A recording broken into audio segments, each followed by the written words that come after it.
기도하겠습니다. 성부와 성자와 성령의 이름으로 아멘.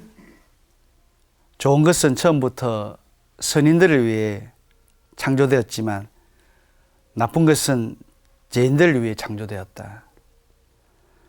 아무도 내 집 안에 끌어들이지 마라. 교활한 자들은 관계가 많기 때문이다. 그는 염탐꾼처럼 약점을 노린다. 그는 선을 악으로 뒤집으려 숨어 기다리고 좋은 일에서도 결점을 찾는다.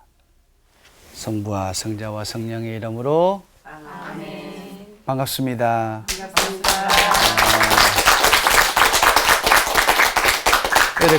갈수록 얼굴이 훤해지는 거 보니까 교만의 뿌리를 뽑는다고 한 주 동안 열심히 노력하신 것 같습니다. 그죠? 네. 예. 기생충 같은 무리는 뱃속에 시기심으로 가득 차서 등 뒤에서 헐뜯는다 라는 글을 읽은 적이 있습니다. 우리는 그리스도인입니다. 등 뒤에서 헐뜯는 사람이 아니라 지붕 위에서 진리를 외치는 사람 아닙니까? 그죠? 우리는 시기심과는 전혀 동떨어진 삶을 살도록 훈련받았습니다. 지난 시간 약속한 대로 오늘은 뿌리 깊은 인간의 악습인 시기심에 대해서 나누도록 하겠습니다. 우리 인간에게는 참 묘한 감정이 있습니다. 이웃에게 기쁜 일이 생기면 함께 기뻐하면서도 마음 한구석에 이렇게 뭔가 모르게 상대적으로 약간 우울하고 슬프고 그 묘한 감정 있지요. 그렇죠. 잘 모르는 것들 저는 잘 아는데 여러분 시기도 안 하고 이래서 그런 것 같은데 아까 금방 사촌이 땅을 사면 배가 아프다는데 우리는 사촌이 정말 먹을 것이 없으면 배가 아파야 가슴이 아파야 되는 남이 그죠. 그게 그리스도인일 것 같아요. 아무튼 우리 인간에게는 정말 심술이라고 표현해도 무방한 아주 못된 습성이 있는 것 같습니다. 그런데 이 시기심을 일으킨 장본인이 천사 루치페리라는 걸 생각한다면 시기심이야말로 제 중에서도 가장 질기고 고질적인 사실을 절감하게 됩니다. 인류의 죄는 시기심에 의해서 줄기차게 이어지고 있다고 말해도 과하지 않을 듯합니다. 뿐만 아니라 우리는 율법학자와 바리사이들이 예수님을 고발한 것도 바로 시기심 탓이 아닙니까? 마르고 사도는 빌라도조차 이 사실을 알고 있었다는 것을 분명히 밝힙니다. 그는 수석사제들이 예수님을 시기하여 자기에게 넘겼다는 것을 알고 있었다. 그죠? 또 카인이 동생 아벨을 죽인 것도 뭡니까? 시기했기 때문 아닙니까? 야곱의 아들들은 동생 요셉을 시기하여 이집트로 팔아넘겼습니다. 모세는 자신을 시기하는 형 아론과 누나 미리암으로부터 비방을 당했습니다. 이런 사실을 생각할 때 믿음이란 우리 마음에 자리한 시기심을 건절하는 일이 아닐까 싶습니다. 또 누군가의 비방을 잘 견뎌내는 것이 믿음이 튼튼한 사람이라는 것이 될 것입니다. 성경이 자랑하는 모든 믿음의 사람들이 동료와 이웃의 시기심을 잘 극복한 사람이라는 것을 우리는 깨닫게 됩니다. 하물며 남을 시기하는 일이 얼마나 고약하고 철저한 죄악인가를 우리는 알 수 있는 것입니다. 그런데 앞서 제가 말씀드린 것처럼 묘하게도 이 시기심이라는 게 정말 묘합니다. 그죠? 꼭 어쩌자고 하는 것도 아니고 꼭 어떻게 하겠다는 것도 아니면서 마음이 비비비 꼬여들기 시작합니다. 이렇게. 처음이 아닌 것 같은데 막 알게 모르게 이렇게 뭐 생각할수록 자꾸 이렇게 시기심이라는 게 조금씩 이렇게 이건 내가 너무 경험담을 이야기하는 것 같은 느낌이네. 마치 상대에 좋은 것이 꼭 자신에게는 비운인 듯 느껴지게 됩니다. 저 사람은 좋은 일만 생기는데 나는 먹고 남은 저렇게 잘 나가는 것을 보면서 자꾸만 자기 자신의 처지를 비관하게 됩니다. 그렇게 비참해진 기분 탓에 모든 게 기분 나쁩니다. 보이는 것이 다 비위에 틀리고 귀에 들리는 것도 모두 나를 비웃는 것만 같아집니다. 한마디로 이게 행복이란 큰 덩어리에서 누가 이렇게 탁 마치 내 것을 떼나가는 듯한 도둑질 당한 것처럼 느껴지는 것이 시기심인 것 같습니다. 상대방이 행복한 만큼 마치 내 행복이 줄어드는 거로 느끼는 것이 시기심 같은데 정말 심술도 정말 가지각색이지요. 언젠가 서울대 심리학과에서 감정을 드러내는 우리말 430개를 추린 결과를 얻었답니다. 흥미로웠던 기억이 나서 다시 찾아보았는데요. 그 연구 결과에 따르면 우리 삶에서 그러니까 즉 즐거움을 나타내는 표현은 30%에 불과합니다. 그럼 뭡니까? 나머지 72%에 달하는 것은 불쾌한 표현을 드러내는 표현입니다. 그걸 읽으니까 왜 우리 한국 사회가 맨날 이렇게 기분 나쁘고 우울한지 이해할 수 있을 것 같습니다. 우리가 쓰는 용어가 그러니까. 여러분 아니시죠? 70%가 즐거움의 표현이고 30% 정도. 이제 그 30% 정도도 자꾸 줄여서 거의 없도록 해야 될 것 같습니다. 인간은 얼굴 근육을 60개쯤 움직여서 7,000가지 표정을 지어낸답니다. 다양하지요. 그런 면에서 이렇게 연예인들이나 저번에 제가 여유만만 갔을 때도 처음에는 즐거운 표정으로 이렇게 막 하다가도 작가들이 이제 갑자기 슬픈 표정으로 이렇게 진행했으면 좋겠습니다 하는 거야. 딱 앞면 바꾸면서 정말 이렇게 슬픔을 자아내는데 그래서 야 이렇게 연예인과 개그맨들은 아무도 하는 게 아니구나 하는 생각이 참 들었습니다. 그것도 뭐 하나의 주신 하나님의 능력이겠죠. 그죠? 그런데 웃을 때 사용하는 근육은 고작 15개인데 비해서 기분이 나빠서 찡그릴 때는 80개를 다 쓴대요. 웃을 때보다 찡그릴 때 훨씬 더 주름이 많이 생긴다는 증거입니다. 그러니까 복토스 맞을 생각하지 말고 좋은 생각으로 편한 마음으로 웃고 기뻐하면 미용에 훨씬 도움이 되고 돈도 절약됩니다. 맞지요? 이렇게 좋은 거 가르쳐도 뭐 웃지도 않네.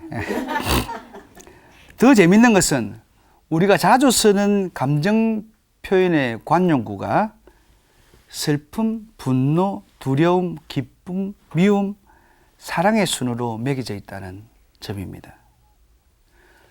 근데 그나마 입을 꾹 다물고 사는 게 또 한국인입니다. 그러니까 요즘 한국인의 얼굴 근육이 일그러지고 망가지고 있다는 증거입니다. 지금 우리 그리스도인부터 얼굴을 펴야 될 것 같습니다. 그것이 정조 아니겠습니까? 여러분 얼굴이 정말 갑자기 이렇게 눈부시지네. 정말 우리는 믿음이 좋고 사랑이 많고 덕스러운 분들의 얼굴이 얼마나 곱고 아름다운지를 알고 있습니다. 제가 전국적으로 강의를 다녀보면 그런 분들이 있는 본당의 분위기는 들어가자마자 싹 다르다는 걸 느낍니다. 비록 처음 가는 곳이지만 낯선 곳이지만 아주 친근감 있게 느껴지고 따뜻함을 느끼게 됩니다. 그렇게 사랑을 지닌 분들의 표정과 모습에서 정말 천국의 향기가 퐁퐁 솟아나오는 듯한 느낌입니다. 아마 그런 분들 때문에 본당 공동체 분위기가 달라지는 거 아닙니까? 그죠? 사실 정말 이렇게 교정미사를 드려볼 때 여러분 참석해보면 어느 본당 갈 때는 정말 따뜻하고 어느 볼 때는 똑같은 전례인데 뭔가 모르게 차갑다는 것은 뭐 물론 우리 사제의 어떤 그것도 있겠지만 구성원들인 우리 신자들의 얼굴과 삶이 어떤가를 반영하는 거 아닙니까? 그러니까 이렇게 성가책 노래 부르다가도 성가책을 딱 보면 옆에 이렇게 하지 말고 좀 이렇게 탁 내줄 줄도 아는 그런 게 많아야 되는데 판단하지 말고 정말 더 사랑하고 그 사람 뭐 어떤 이유가 있을 거 아닙니까? 그죠? 그런 본당 없는 거 압니다. 그러니까 제가 또 뭐 혹시나 싶어서 정말 그런 곳에서 저는 우리 그리스도인들이 진심으로 주님의 주신 얼굴을 잘 가꾸는 일이야말로 세상을 일깨우는 믿음의 징표가 될 것이라는 확신을 갖게 됩니다. 정말 그렇습니다. 주님께서 원하시는 복음의 삶은 상대가 번성하는 것을 이유 없이 조건 없이 기뻐하도록 합니다.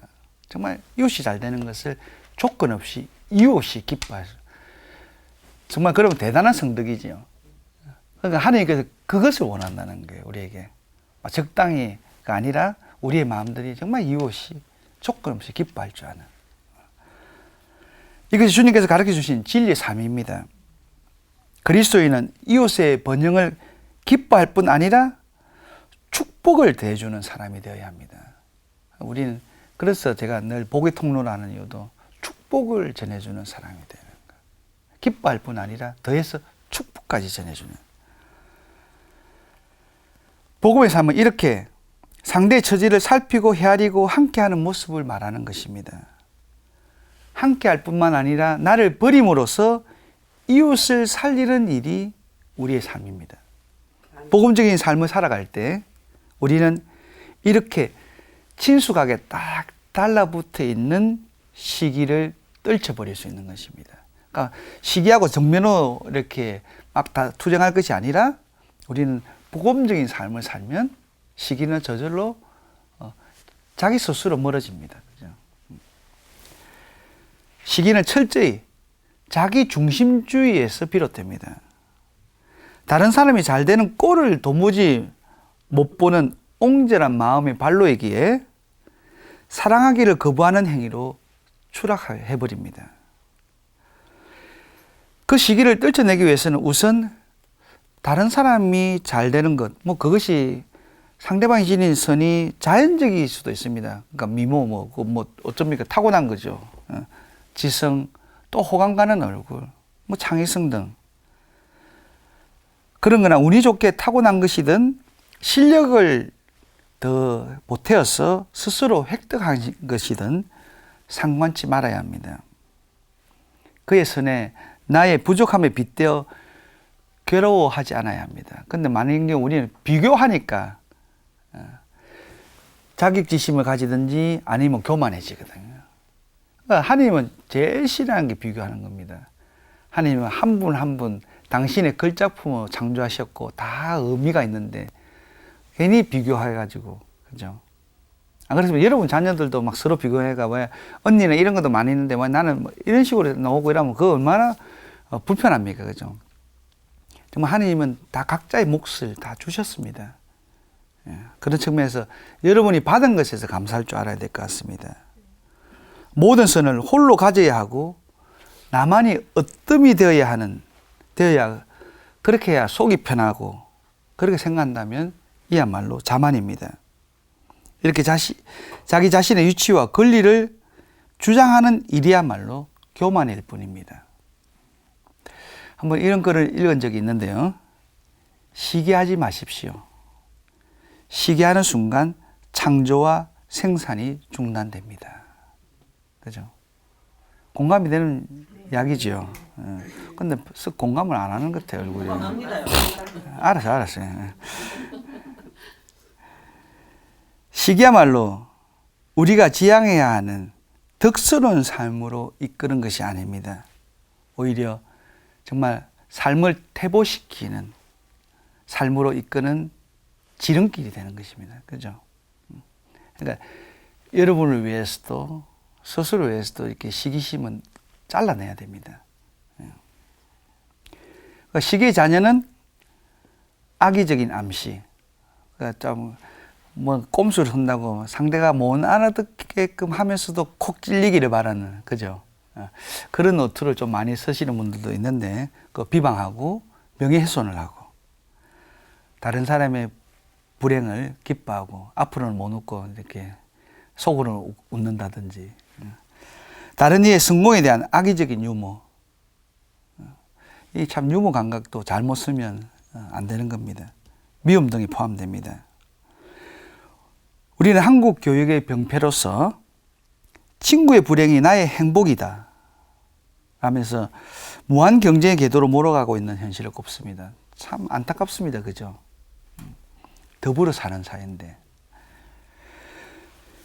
그로 인해서 학교는 인성교육의 장이 되지 못할 뿐 아니라 시기하고 질투하고 1등하지 않으면 삶의 의미를 잃어버리게 하는 인성 말살의 장소가 되어버렸습니다. 성적을 삶의 목표로 삼도록 세뇌시켜버린 곳이 학교라는 것. 그러면 정말 안타깝습니다. 우리 아이들이 친구도 만나고 기쁘고 또 학문도 즐길 수 있는, 그죠? 그러면서 우리 부모님들이 성적이 얼마고가 아니라 오늘 뭐 배웠니? 라면서 야, 우리 누구 참 유식해졌네. 내일은 또 학교 가면 더 정말 더 유식해지겠다. 참 좋겠다. 많은 걸 배웠어. 이렇게 자꾸 학교를 가고 공부하는 것이 즐거움의 서술을 하지 않습니까? 그리고 그때는 정말 호기심도 많은 나이기 때문에 이렇게 조금만 이렇게 옆에서 뒷바라리 해주면 정말 아이들이 공부 잘 할 수 있거든요. 근데만 늘 성적 갖고 니 이밖에 못 받느냐고 자꾸 야단치니까 더 잘못하지 않습니까? 그래가지고 그런 잔소리에서 점수 올라온 것은 거의 없을 거고 더 내려가게 돼 있죠. 정말 그러면서 시기심을 보면 자기 스스로의 자긍심을 갖지 못한다는 증거가 아니겠습니까? 내가 정말 이렇게, 그러니까 이게 참 또 흘러놓치면 또 교만이 될 수 있는데, 그것을 더 균형 감각을 지닌 것은 우리 하나님 앞에 있는 존재라고 생각한다면 균형 감각을 분명히 지닐 수 있죠. 나를 남과 비교하지 않는, 나를 있는 그대로 받아들이고 당당하게 자신을 자랑할 수 있다면 어느 누구도 시기의 대상이 될 수 없습니다. 시기란 이렇게 내 스스로 나를 비하한 결과 나타나는 가장 못나고도 못된 죄인 것 같습니다. 자신이 가지고 있는 고유함이 스며듯 좀 자연스럽게 살아감이 필요합니다. 그러기에 시선을 외부로 돌리지 말고 내부로 돌릴 필요가 있습니다. 타인과 비교하지 않고 나는 어떤 내력을 가진 사람인지, 또 내가 뭘 제일 잘할 수 있는지, 또 뭘 좋아하는지, 내가 어떤 사람인지, 또 어떤 것들과 잘 맞는지를 생각하는 시간들이 필요한데 그런 시간들을 너무 가지지 않는 것이 문제일 것 같습니다. 그냥 고요함에 머물 수 있는 그것들이 필요하죠. 이렇게 스스로 내 내면 안에 있는 보물 찾기도, 밖에서만 막 보물을 찾을 게 아니라 내 내면 안에 있는 보물을 좀 찾았으면 좋겠습니다. 그렇게 내를 바라보는 시간을 꾸준히 갖는다면 자신만의 매력을 찾을 수 있습니다. 정말 세상에 어느 동물이 불행하다고 자신을 비하하는 것을 보셨습니까? 세상에 어느 새가 우울하다고 소리 내는 것을 보셨습니까? 세상의 동물들과 새가 불행하지 않는 이유는 다른 동물에게 잘 보이려고 애를 쓰지도 않고 또 잘났다고 샘을 내지도 않으며 속으로 시기하지 않는 덕분이 아닐까요? 우리는 타인에게 자신의 업적을 인정받는 일에 매우 민감합니다. 그렇게 인정을 받고 자신의 가치를 과시하면 행복해질 것이라고 생각하기 때문입니다. 그러나 그러한 성공과 성취는 참된 행복과는 아무 상관이 없습니다.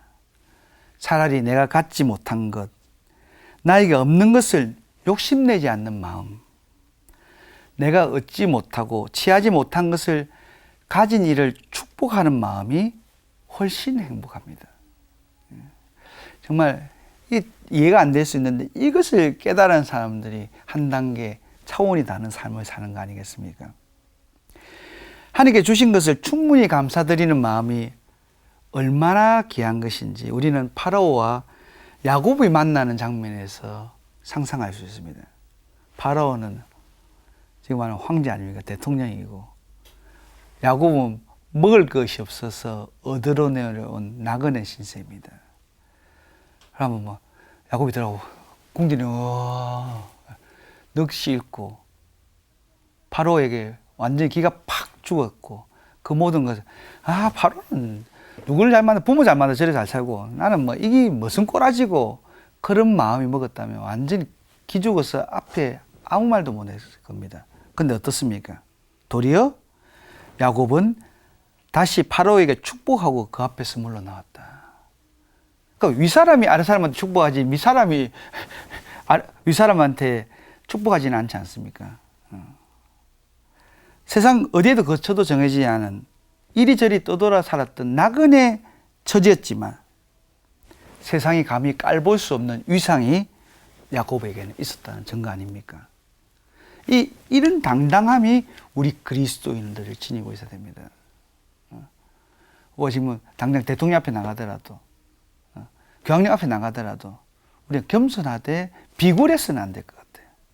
안 그렇습니까? 손이라 한번 잡아보려고 그렇게 비굴하지 말고 정말 겸손하되 당당 이렇게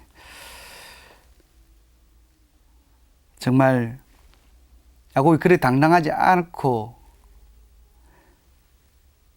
파로를 시기했다면 잠도 이루지 못했고 아마 제 명대로 다 살지 못했을 것입니다.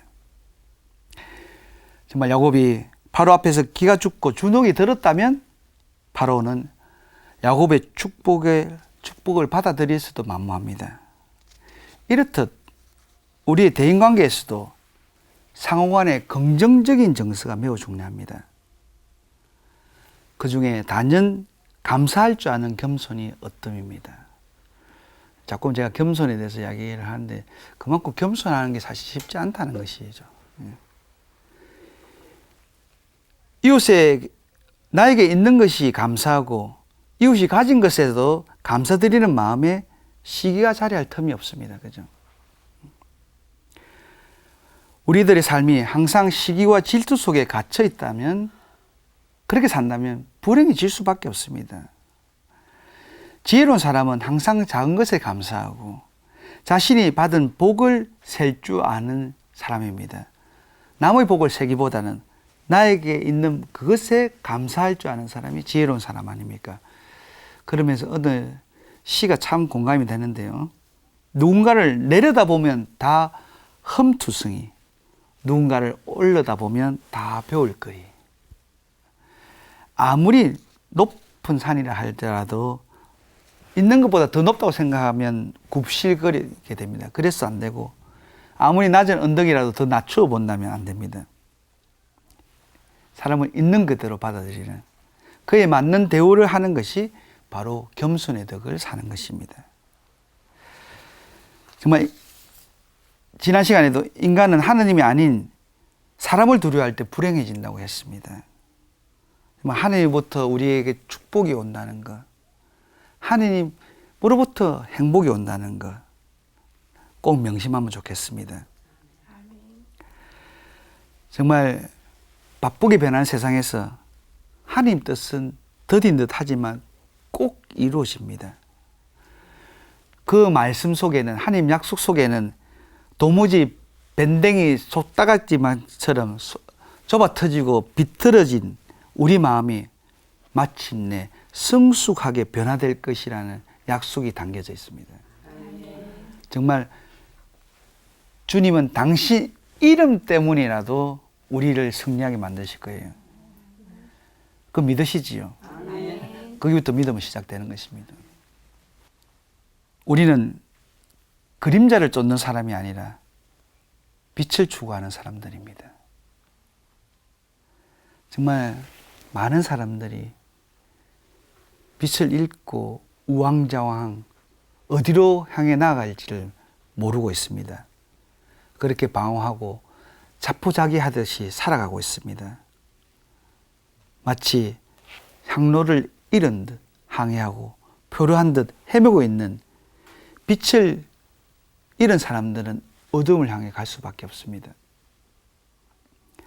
빛을 향해 전진한 사람에게만 행복이 선사됩니다. 빛은 자신을 전부를 주지만 아무것도 바라지 않습니다. 있는 그대로 비춰주지 않습니까? 그죠? 정말 햇빛은 있는 그대로를 비춥니다. 그처럼 자신을 향한 자에게 주님은 밝음과 희망을 선물할 뿐입니다. 인류의 마음 안에 깊숙이 뿌리내린 시기심도 이렇게 주님의 빛이 비추올 때 말끔히 사라집니다. 그러니까 시기심 이런 걸 녹일 수 있는 것은 다른 거 아닙니다. 빛입니다. 우리 세균 같은 것도 아무리 소독하더라도 햇볕에 내놨는 것만큼 더 살균 효과를 가질 수 있는 게 없는 것처럼, 그죠? 우리가 시기심 있고 교만이 있으면 딱 예수님 앞에 갖다 주시면, 예수님만 당신이 녹여주세요. 당신이 없애주세요. 이렇게 기도하면 좋겠습니다. 이제 우리 스스로 진리를 향해, 빛을 향해 나아가는 결단이 필요한 이유입니다. 우리의 죄까지도 변화시켜 주시는 하나님입니다. 우리가 아무리 큰 죄를 할지라도 하나님의 구원 의지를 믿는 우리가 돼서 변화되리라는 것을 믿으면 좋겠습니다. 요셉처럼 형들이 시기심에 의해서 당신 자신을 팔아넘겼다 할지라도 하는 형님들, 이 모든 것은 하나님이 섭리한 덕분입니다 라고 하지 않습니까? 안 갚으면 하지 않지 않습니까? 그래서 요셉 성인이, 요셉이 위대한 거 아닙니까? 시기심을 말끔히 벗어버리고 모든 것을 하나님의 섭리에 맡기는 우리가 되면 좋겠습니다. 그 평소에는 우리 한국인이 참 예의 바르고 상냥하다가 우겠다 하면 갑자기 돌변하고 분노를 터뜨리는 요즘 우리 현대인인 것 같습니다. 정말 주위에서 볼 수 있는 현상인데, 이 독특한 한국인의 분노 폭발 감정에 대해서 여러분 어떻게 생각하십니까? 다음 시간에는 이 점에 대해서 고민해 보도록 하겠습니다. 기도하겠습니다. 성부와 성자와 성령의 이름으로 아멘. 당신이 우리를 사랑하신 것처럼 이웃을 사랑하라 하신 주님,